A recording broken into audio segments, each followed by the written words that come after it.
اور دوسرا ایک کام کہ انسان اپنے برے دوستوں کو چھوڑ دے۔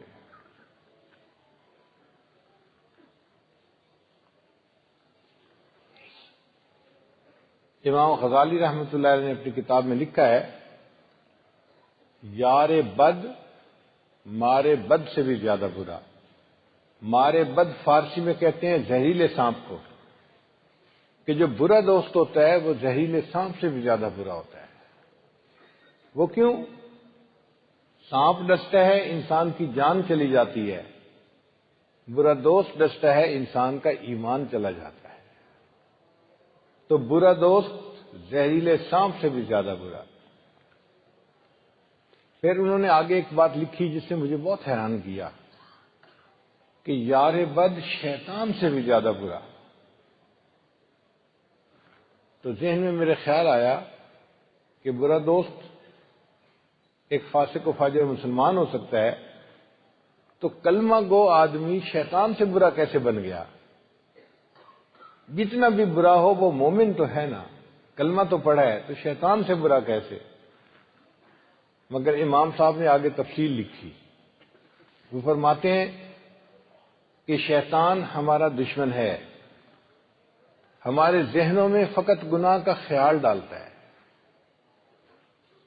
ہم مجبور نہیں ہوتے اس پر عمل کرنے کے لیے، چاہے تو عمل کریں، چاہے تو اس کو ذہن سے جھٹک کے نکال دیں، یہ ہمارا اختیار ہے۔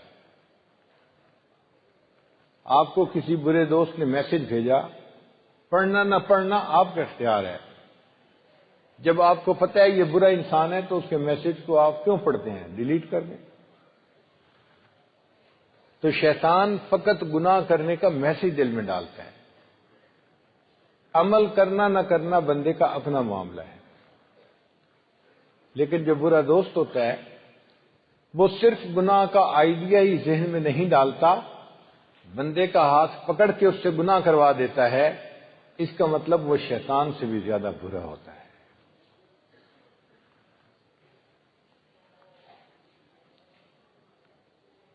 بعض لوگ کہتے ہیں جی میں ان کی محفل میں جاتا ہوں، میں برا کام نہیں کرتا، آج نہیں کر رہے تو کل کریں گے، ماحول کا اثر ہوتا ہے۔ اگر گندی نالی کے اندر کوئی ہیرا پڑا ہو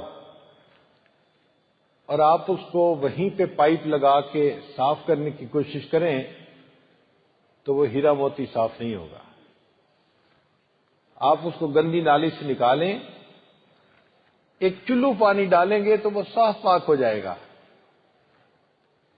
اسی طرح گناہوں کے ماحول سے نکلے بغیر انسان ٹھیک نہیں ہو سکتا۔